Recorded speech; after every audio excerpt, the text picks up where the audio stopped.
Ladies and gentlemen, welcome to the Interstate of Music podcast. I'm your host, Jeff Peterson, and I have a guest today on the podcast that, I'm going to be honest with you.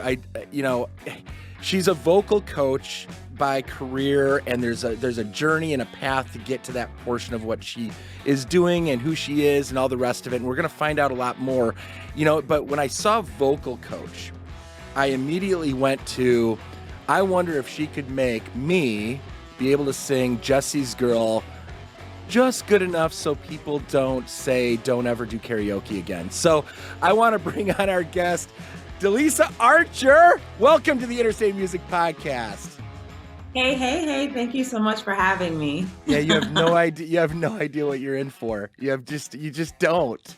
I have zero thoughts that I can sing in any way, shape, or form. So when I saw that you were coming on in a vocal coach, I immediately went, oh my gosh, I'm going to try to be so nice to her that she pities me enough to say, Jeff, let's do some Zoom vocal coaching just to get you past that terrible stage.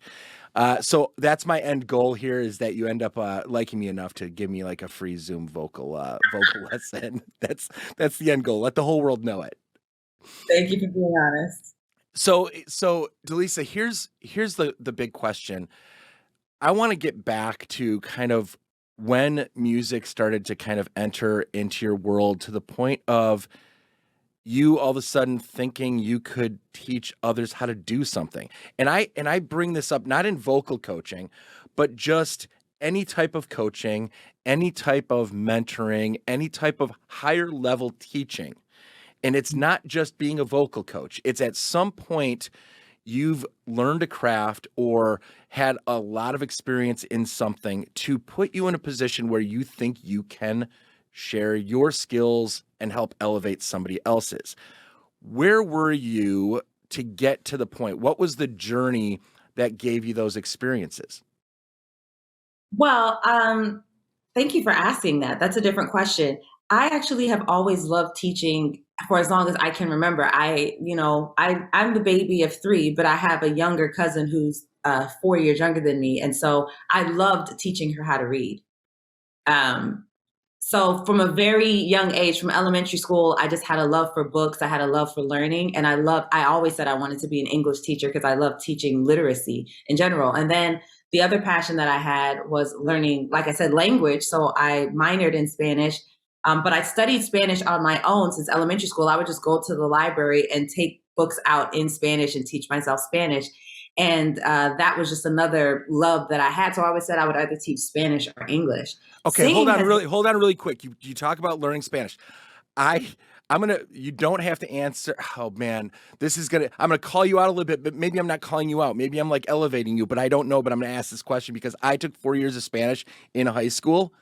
And I'm me llamo jefe, donde es el baño. I took 4 years of Spanish and I've got nothing. I have nothing. And so when you talk about kind of wanting to learn that language and kind of immerse yourself a little bit and trying to do that, did that carry on? Can you speak some Spanish now, or are you kind of me llamo Dileesa? I'm better than me llamo Dileesa, pero no he hablado en muchos años. Oh, yeah, okay, all right, yeah, you're good. Yeah, you're totally fine. You're totally fine. Yeah, you're going to the all-inclusive and being able to have a random conversation with the bartender, which is fine. It was just a side thing I was wondering because I really am. I'm terrible at that stuff. I'm not the greatest of in-depth learning. I'm kind of that surface kind of learner, and I don't even know if I said that right. Man, Peterson, calling yourself out on your own podcast. No bueno. Hey, how about that? So when did the music portion come in? I was 2 years old and singing Whitney Houston, Saving All My Love. From the reports I've heard. And at 4 years old, I was singing in church. My grandfather would put my sister and I, who's 3 years older than us, he would put us up in church. And then I was the one who would always sing when the cafeteria was too loud at school. They would just have me sing for the cafeteria to get it quiet. Seriously? And then my grandfather had a country gospel group, which is interesting because we're Jamaican. But he had a country gospel group, and my sister and I were the stars. And so I was 8 years old, traveling with my grandfather singing solos, and people would be like, "Bring her back," and I would come back to the stage, and they would put money on the stage while I was singing. Hold on, So hold on. I was just I need kind of a definition of what, I hear about gospel singers and I hear about like kind of singers starting in church. Country gospel. I don't get that part. Where is that I've never heard that before. Is that still a well, thing, or is that just what he created? the thing is, gospel kind of doesn't really define the sound, right? Gospel is the content, the Yeah, lyrics. you're right. You're right. That makes sense. Country gospel, you're defining the sound. So it's like Jesus is coming. All right. Yeah. You know. I love that. Yeah. Country gospel. I think I would actually listen to country gospel. I love country music, so I'm like, man, throw it in. I love it. I So, love it. how much do you think that just being part of that group of listeners, as the singer to that group of listeners and the way they actually paid attention or got involved with what you were doing, how much did that have something to do with energizing you to that next level? With what group of listeners? Like when you were in front of the people doing the country gospel and you had the people that were there to watch, what type of energy made you keep wanting to do it and go to You that know, next level? there was a man on the front row one time that was weeping while I was singing. And I think that was a moment that I was like, wow, my singing actually affects people. Um, I think that's kind of what made me think, I think singing is something I always knew I would do professionally. I didn't really know how it would turn into dollars necessarily, Sure, because sure. I knew that I didn't want to be a pop star necessarily. I always kind of wanted to have ownership of my personhood and of my image and of my brand. And so I always knew that I didn't want to be told who I was, especially this is like 90s and 2000s when the machine was really working artists. I knew I didn't want to be part of that machine, but I knew I wanted to be great at what I did. That is a fantastic answer, and I'm glad I asked the question because sometimes it brings you back to moments you haven't thought of for a while, especially when it comes to the audience. Because I think, especially when it comes to the arts, there's so much impact that a person on stage or performing or preaching or teaching, it's so much about the impact that they get back personally that keeps them energized to keep going. And it's amazing where music can actually touch people in so many different ways. And it's not always, I mean, let's face it, it's not always positive. Sometimes it can be a negative influence, but yet anything that can be an influence is something that, is impactful. Um, so when you started to go down the journey of saying, I knew I was going to do this professionally, I was going to sing professionally to some capacity. When did you start to actually, turn it into something that was consistent? And what were you doing that was paying the bills, so to speak? So my very first BGV gig, background vocalist gig, I was 16 years old, and a friend came to me and said, "We know somebody who needs a soprano tomorrow. She has 5 songs. Can you learn them?" And that started my journey of professional singing. From there, she was touring and I would go wherever she was going. And then when she would record, I was recording with her, and all of this was still happening in high school. So I decided to study voice in college.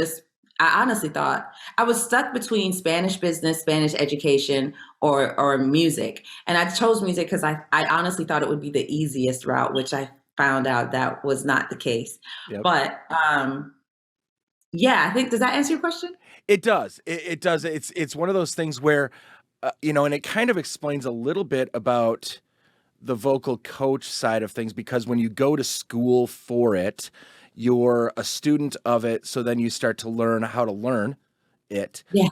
which is part of then with your drive to help others and teach others, kind of even back when you were teaching reading to I think you said your niece or your cousin or somebody. Um, I think that starts to play into it. So when you finished up school, Mhm. what did you start to do? I mean, did you go and tour again, or did you launch your own career? But what had happened was while I was still in school, I got married, I had 2 kids, and then I was a stay at home mom, and I could no longer sing. First of all, the marriage is now dissolved, so that went poorly. But I realized very early in the marriage that it was going poorly, and I felt very stuck. And so what I did was I bought a laptop and I started talking about singing on YouTube because I was now a stay at home mom that could no longer sing. Unbelievable. And I had just started back. It took me like 10 years to get my undergrad. And so we switched states. I had 2 kids and now I was bored and I thought my life was over. Let me at least talk about singing to keep it in my Sure. life. And so I went online and I just started talking from my pedagogy notes about how to get vibrato. And people were like, that was the most, that was the best explanation I've ever seen on YouTube. And I was like, oh, they liked it. So then I did, back then I was doing 10-minute videos, you know what I mean? On like all of these things. I was giving sermonettes. Sure. And so did you ever start to do any of those YouTube videos where you actually started singing, or did that kind of re-energize you? Did you start writing your own music ever? Like, where did you start to try to fit yourself in as a vocalist? Yeah, so that was interesting because then it became what would happen is I would talk about, let's say, mixed voice, and then I would say like Shaka Khan, and then I would sing something by Shaka Khan, and people were like, "Whoa, you can actually really sing! Yep, You're yep. the best singing vocal coach we've ever heard." And I was like, in my mind, I'm thinking that's because I'm a singer. And so that's actually what I was going to say before we started. I think what sets me apart from other vocal coaches is I'm a singer first. Yep. I actually am a real performer. I have a great voice. Like I can honestly say, I think I have a great voice. I have a beautiful voice. It's a beautiful tone. I'm not just somebody who studied the mechanics of singing because I love the mechanics. I studied the mechanics of singing because I went to school for classical voice and I learned the mechanics of singing. And then I learned how to integrate that into my gospel and R&B singing. And that process of what can I take from classical music and put into R&B and gospel in a way that's healthy, that's what kind of got my wheels turning, and that's what helps me kind of form the methodology that I teach today. Dileesa, you're so appropriately confident in yourself and what you do. And I think a lot of people would be so shy about saying, I've got a great voice. I have a beautiful voice. I actually love the fact that you said that, because I think there's an aspect in our lives about whatever it is we do, that it is okay to think you're really good at something. And it's okay to tell somebody else that you feel that you're good at what it is you're doing, or an aspect of what you do. And I think so much when it comes to, you see all these voice contests, on TV and all this kind of thing. And as a viewer, you go, who told them they were good? And like so it's like, but then some others that are unbelievably good, you look at them and they're like so shy about their skills and what they're capable of. And you see where confidence starts to be an important factor of your progression, whether it's you're overconfident, so you don't take the time to care about learning and mastering the craft, or you're completely underconfident where you don't think that you're good enough to move forward, so you don't push or put yourself in those situations. Where do you, as a vocal coach or just a singer, communicating and hanging with other singers, where do you find your confidence helping or hindering, in some cases, who you communicate with? That's a good question. I don't think my confidence has ever hindered me because I know that I'm really good at what I do on both ends. I think though, I think I have a great level of confidence. I'm very self-aware. So I know that I know a lot. I have a master's degree of voice. So I know a lot, but I also have professional boundaries. Even though I know a lot, that doesn't mean I'm going to go out and tell people I'm a vocal therapist because I don't have a master's degree in speech pathology. You know what I'm saying? And there's Yep, some I do. people with the knowledge that I have that will call themselves a vocal therapist. I know when I'm in the presence of a singer that's better than me, I will tell them that myself, like, girl, you outsing me. No, I'm not going to sing with you. No, no, no, ma'am, you got that all by yourself. So I'm really aware of my strengths and my weaknesses and where I I fit. So important. There's so many things that you're just checking these boxes in my head because I'm in business. And so much of what I've done and what I've spoken about, even in front of people and at conferences, is about self-assessment and self-awareness and knowing the strengths and weaknesses and being confident enough to go out there and focus on your weaknesses to see if you can turn them into not necessarily a strength, but something that is good enough to help you get to the next level. So as a vocal coach, did you kind of give up your own singing career to focus on coaching, or were you able to kind of do it in tandem? I can't say that I did it in tandem. My oldest two are now 15 and 16 years old. So this whole journey has, you got to remember when I was making YouTube videos, they were toddlers. You know what I'm Right, saying? right. I think what has happened is as they've gotten older, I've been able to get back more to the music. I think the vocal coaching just happened to be what worked well at the time because vocal coaching allowed me to be home with my children. You And know what I'm saying? I And do. even though once I branded myself as a vocal coach, I was kind of kicking myself because people just thought you're a great singing vocal coach as opposed to I want to book you to sing. I got Right. far less. And what's happened over the last 12, 13 years is that my value as a vocal coach is so much higher than my value as an artist or a singer. And so that is kind of what I also have to weigh out when I decide. So right now, even though I put out music and I even do covers and all of that, I see singing now as a very expensive hobby. The only thing it does, the only way for me not to think of it as an expensive hobby is when I put those things out, people go, "Oh my gosh, your voice is so amazing. I want to be coached by you." There is an aspect of integrity building and proof in the pudding, so to speak, of keeping your craft alive where I'll sit here and often, I'm like, okay, what am I going to do when my business career is over? Let me just say, I age out to a degree of my energy and I want to go into consulting. Yeah. There is a point when you start to consult when you're out of the day to day where I think to myself, 3 years out of it, with as fast as things change, how relevant am I going to be 3 years out of retirement to be consulting? And so I try to think to myself, what does that even look like for a business person? So when you're talking about, staying on top of your craft and singing because you enjoy it, it's a passion of yours. It makes you probably smile and happy. But also, it's kind of that resume builder and, maintaining your resume for your career as a vocal coach. And it took a friend of mine to kind of just say, Delisa, you just need to accept that your voice is your resume, like you said, and your voice is your resume to get people to book you for coaching. People are still not going to say, you sounded so amazing. I want to book you for a show. People say, oh, when are you putting on a show? I would love to come. Right. But, it's just the vocal coaching has just become its own entity and everyone's going to just kind of filter everything through that.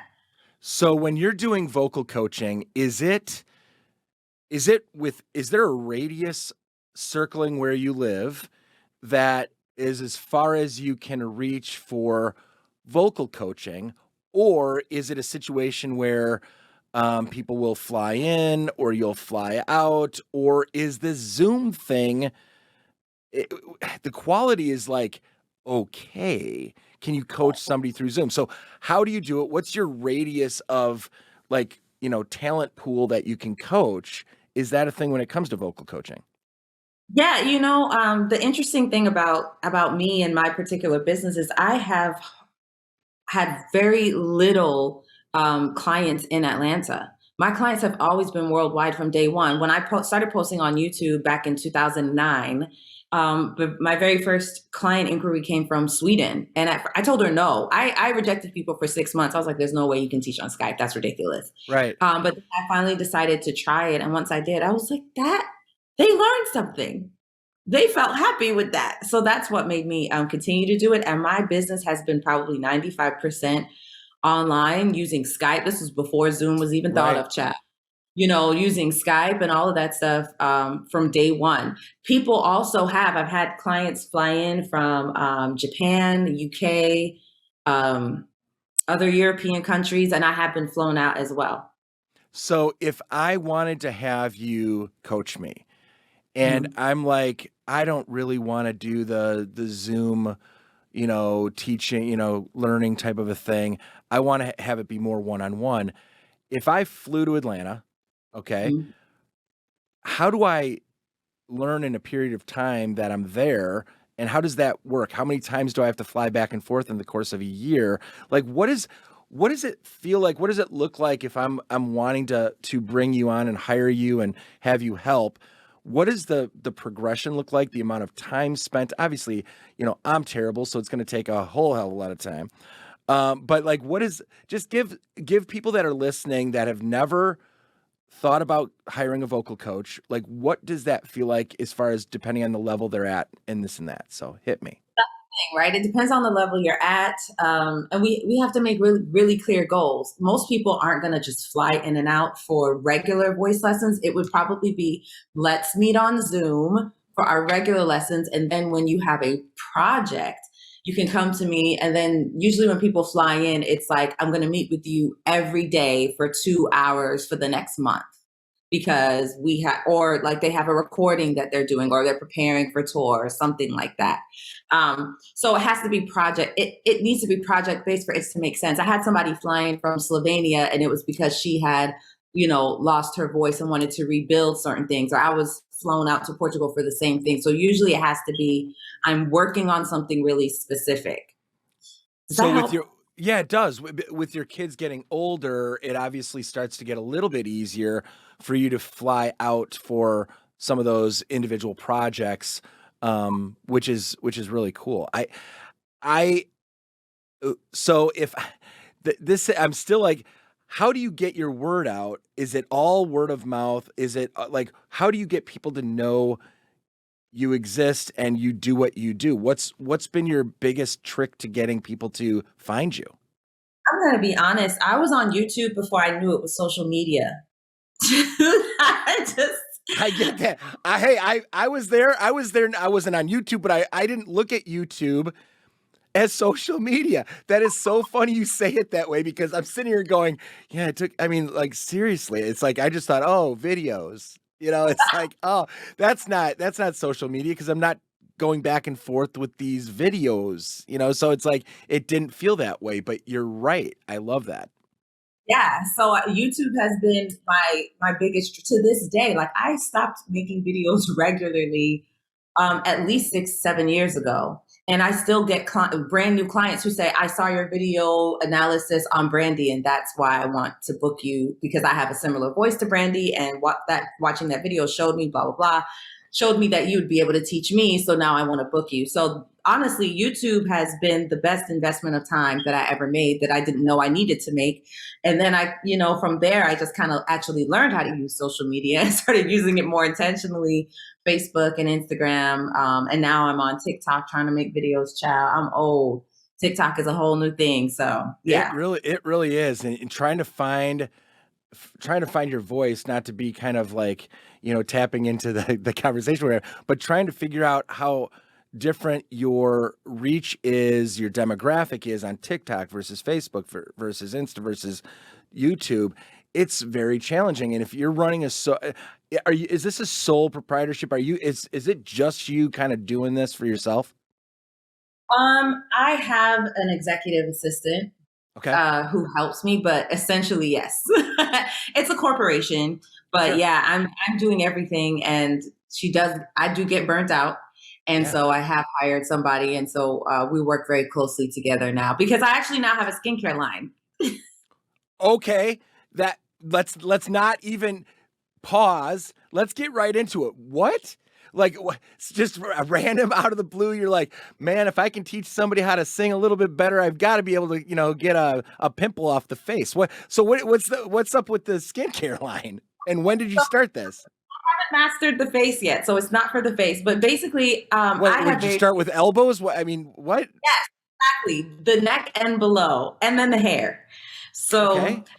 I have always had very dry skin, and I've always been very particular about what lotions I use. My mother used like a mix of Vaseline and Jergens, and I'm just like, this is not working.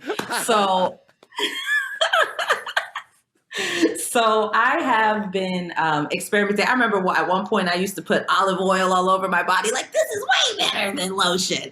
So over the years, I have figured out I mean, a you mix. must have been just slipping and sliding everywhere. I mean, how did you even get, like, once you put olive oil on, how did you even stand? Like, you did not have like tile or wood floors. You must have had carpet because I did that first step's a doozy. olive oil everywhere. I used to be like, this is the best. I don't know how you guys use lotion. So over the last several years, I just started making my own lotions, and it was a mix of whipped shea butter, coconut oil, olive oil, jojoba oil, and then I would start experimenting with different scents. So I've been doing it for myself and my children for the last year and a half, like actually whipping it up and mixing it. And I was just like, Okay. I should sell this. So I decided to actually create a business called Iona Naturals. Iona is my middle name. And yeah, we're launching a bunch of signature scents. We even have a Valentine scent. Oh, it's nice. That Because is I love amazing. smelling good too. Smells are like a thing for me. Yeah, So fragrance makes, I mean, that aroma aspect of life, period, is such a thing. It's almost like music. Like you hear a song, all of a sudden it can change your mood. Same thing with the fragrances are the same thing. I love that you're kind of tying so much of that into it. And how many different categories of, is it just a single lotion that you're on right now? I actually have 6 scents. The one that's on my website right now is the peppermint lavender. Oh my gosh, smells amazing. The oh my gosh, I have a sandalwood one, like a sandalwood based one. Okay. I think it's like sandalwood patchouli, and it's definitely a guy scent, and it's called hot stuff because I think it makes the guy smell like hot stuff. Well, I'm telling you what, I clearly need a 5-gallon bucket of hot stuff, because this olive oil treatment that I've been doing is just not doing. It's not working. It's not working. You know, I have more people that are trying to just come up with a loaf of bread and just rub it on my arm to see if So Oh no. no, it's so bad. It's just bad. So how do people find it, and what's your production? I mean, are you able to? Do you have a company that's producing it for you and bottling it, labeling it, and all that kind of stuff, or is this in, the Iona kitchen? This is definitely in my Iona kitchen for right now. And who knows when I'll ever get to the point where someone else is doing it, but Do you have a I'm bottle doing, of it? Do you have a bottle of it somewhere, like close to you? yeah, I don't, my labels aren't here yet, but I do have a bottle. You would have to give me like 30 seconds to get it. Go. The beauty of being able to edit this little 30-second, it's gonna feel so wonderful. We're not live. We're not live. Oh, We could. hi. Well, I mean, we're not, but I mean, you can feel that way. Go get the bottle. Go.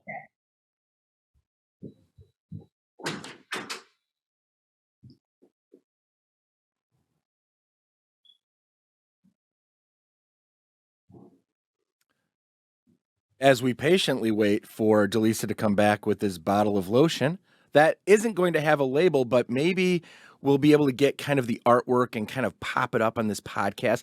But I do love that chair. That's got to be one of the most comfortable chairs I've ever seen. And she's back, ladies and gentlemen.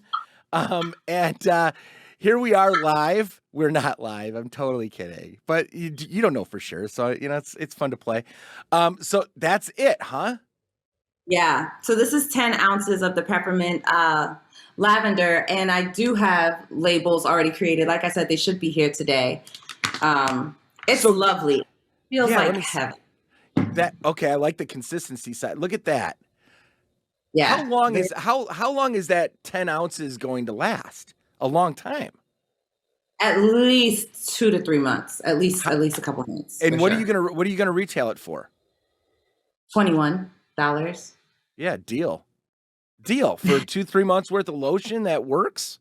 Deal, Yeah. girl. I love it. I absolutely love it because what I love about the time that you put into it, what your challenge was as far as dry skin. You knew what you were doing before and what level that worked, and then all of a sudden you create your own combination, And by creating your own combination, you realize what it feels like, what it smells like, and all the rest of it. I love that you're doing it. How many people have you made this for and like had try it? So far, like maybe about 10 people, like anyone that has come around, I'm like, oh yeah, I make my own lotion. And then they're like, what? This is excellent, you know? Right. So And so it, I live so far away from my family. Like my family lives in South Florida and I live in Atlanta. So it's kind of hard to get people over. so when you said, I heard you say Jamaica, what's up with that? Okay. Yeah. So I don't know if you ever heard of the Windrush generation, but there was a generation of Jamaicans in the 50s that moved to England. England at the time was a British colony. And so my parents were born in England, even though their parents are Jamaican. And then I was born in England as well. So we're all from Manchester, England.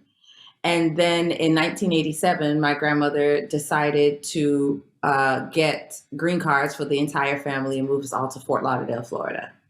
So did you ever have an English accent? Oh, yes. Yes, Can you absolutely. can you actually is that something like you can just like flip a switch and you're back to it? Like, can you bring me a little bit of English accent? I'm not as good I'm not as good at it as I used to be, but it's there a little bit. Oh, I love it. I love that. It's like if you go back to England, do you ever go back? Yes. And does it take like just like a couple days and all of a sudden you've got an accent back? Well, I think living in Georgia has really hurt my accent when I was around my family all the time because all my aunts and uncles still have their accent and all their friends still have their accent. So it was a lot easier when I lived in Fort Lauderdale. Living in Georgia has softened it. And so when I go back, I think I have an accent, but my cousins laugh at me. I think you've got such an interesting, diverse background and upbringing and journey that has gotten you to where you are. And I can see there's such an aspect of drive and passion in what you do.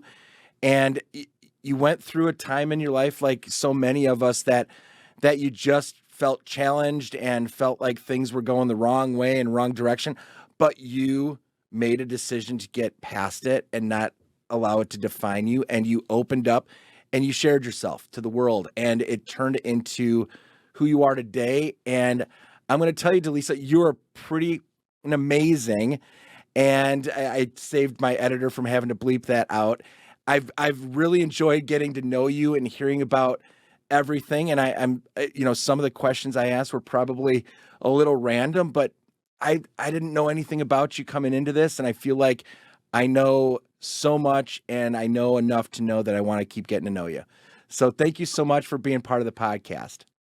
Thank you so much for having me. This was fun. Thank you. It was fun and it wasn't live, but it's going to feel live to everybody that watches it. And I can't wait to hear more about your lotion journey and your vocal coaching. And I want to hear some of your own stuff. I want to hear you put some of your own stuff out there. I want you to get back into the YouTube world and start posting some new stuff and sharing it and letting people get to know you even that much better. So thanks again for being part of the Interstate of Music podcast.